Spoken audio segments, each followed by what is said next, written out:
Gustavo Costa é da Diocese de Coimbra. Pertence a uma comunidade recente, um local da cidade que cresceu com a construção urbana e motivou a criação de uma nova unidade pastoral. A Unidade Pastoral Portas de Coimbra, na Zona Norte. Desde então, trabalha-se num projeto de edificar um templo nesse lugar. Neste momento, essa paróquia não tem nenhuma igreja, tem apenas 2 capelas e, portanto, seria premente criar uma igreja que congregasse todas as comunidades à volta do templo. E é isso que estamos a trabalhar. Já existe um projeto, mas que ainda não tem todos os recursos necessários para avançar com a obra, e é nisso que estamos a trabalhar. Um trabalho que envolveu toda a comunidade e motivou também a participação de Gustavo Costa na jornada que analisou o tema Edificar hoje a Casa de Deus na cidade terrena, a que se juntam outras temáticas quando se fala sobre arquitetura da arte religiosa. Uma delas está relacionada com a existência de espaços amplos, necessários quando as comunidades carentes os enchiam, mas que hoje é necessário adaptar a novas constituições comunitárias normalmente mais pequenas. Eu adiantei aqui 2 propostas.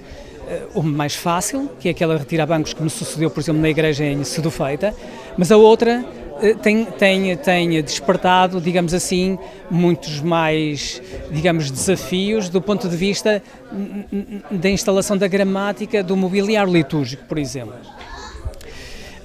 Aí eu salientei a necessidade de criar boas constituições, conhecer as normas da Igreja, o corpo, normativo, que ainda assim é, como aqui refletimos, muito mais aberto que as determinações do Concílio de Trento, na especificação ao detalhe.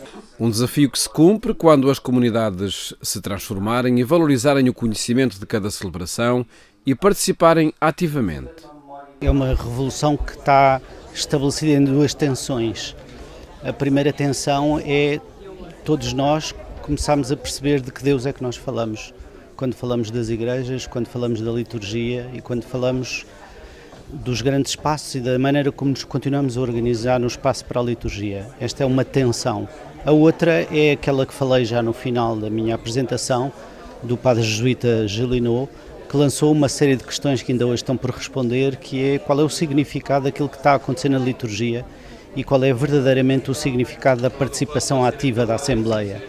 Porque na liturgia o Deus do Evangelho, pobre, está no meio, está no vazio de presença que é habitado pela Assembleia. Bernardo Pizarro Miranda é arquiteto e trabalhou no planeamento de espaços de culto, assim como na reconversão de outros já existentes. Em todos, o objetivo é fazer com que o edifício ajude a perceber o que se celebra. O edifício tem que ser pedagógico desse ponto de vista. Nós temos que poder perceber a liturgia, nós temos que perceber a palavra e a tensão tão bonita que a Igreja organizou entre a tradição veterotestamentária e a neotestamentária, é a liturgia da palavra. Mas depois temos que perceber o outro momento que está enraizado nas coisas mais antigas, mais básicas e mais primárias, não é? A fração e a partilha do pão. E esses significados não se podem perder, não é? Nós temos que, no espaço, conseguir compreendê-los. Uma certeza transversal a todos os debates nesta jornada. O sentido de comunidade é indispensável, não é? E porque é aí que se juntam os 2 sentidos que atribuímos à palavra igreja, não é? A igreja, edifício e igreja, comunidade crente. Uma não faz sentido sem a outra, fica um monumento, mais ou menos museológico ou histórico, a outra de comunidade crente, sem a casa de Deus, que era a expressão tradicional, não é? Das nossas comunidades, fica sem poder habitar verdadeiramente ou dar habitação a essa sua experiência de fé interpessoal. Uma experiência que acontece nos dias de hoje em vários templos, como a Sé do Funchal. Dom Nuno Brás é bispo da Diocese e o responsável pela comissão que coordena a cultura e os bens culturais, assim como as comunicações sociais na Conferência Episcopal Portuguesa, testemunhando a hospitalidade da Catedral Diocesana. Ao acolhimento, o bispo do Funchal sublinha o sentido da arquitetura religiosa que tem de estar em sintonia com a fé da comunidade.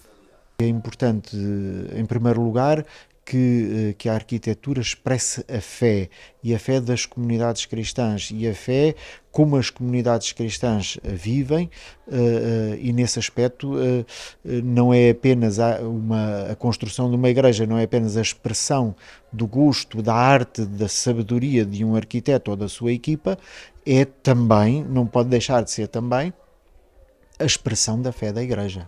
Temas em debate na Jornada Nacional da Pastoral da Cultura e que são um contributo para o pensamento da arte religiosa na atualidade, nomeadamente no âmbito da arquitetura dos espaços de culto.